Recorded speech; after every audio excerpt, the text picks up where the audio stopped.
بعض اعمال بڑے طاقتور ہوتے ہیں، بڑی مشکلات میں کارآمد ہوتے ہیں، بڑی مشکلات ہوتے ہیں، بندے کے اعمال کی برکت سے وہ مشکلات اللہ تعالیٰ آسان فرما دیتا ہے۔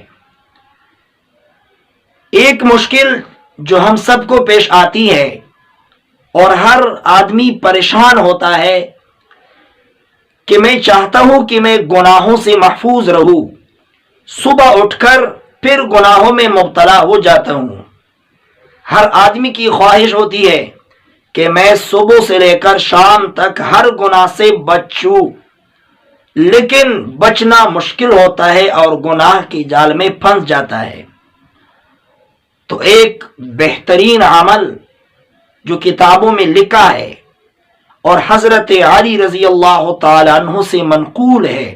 وہ آپ کے سامنے بیان کی جاتی ہے۔ اللہ تعالیٰ اس پر عمل کرنے کی توفیق عطا فرمائے۔ حضرت علی رضی اللہ تعالیٰ عنہ فرماتے ہیں کہ جو شخص صبح کی نماز کے بعد یعنی نماز فجر کے بعد 11 مرتبہ سورہ اخلاص پڑھے گا، قل هو اللہ احد اللہ الصمد لم یلد ولم یولد ولم یکن له کفوا احد، یہ سورت 11 مرتبہ پڑھے گا، اللہ تعالی صبح سے لے کر شام تک ہر گناہ سے اس پڑھنے والے کو محفوظ رکھے گا، چاہے شیطان جتنا بھی زور لگائے۔ اب کتنا آسان عمل ہے، ہر بندے کو، ہر مسلمان کو سورہ اخلاص یاد ہوتا ہے، اس میں مزید یاد کرنے کی بھی کوئی حاجت نہیں، صرف محنت اور کوشش کی ضرورت ہے کہ نماز فجر ادا کرنے کے بعد کوئی 5-6 منٹ دے کر سورہ اخلاص پڑھے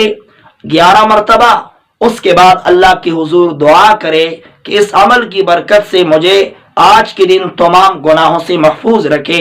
اللہ سے امید ہے کہ اللہ اس پڑھنے والے کو ضرور گناہوں سے محفوظ رکھے گا۔ اللہ تعالی ہم سب کو عمل کرنے کی توفیق عطا فرمائے۔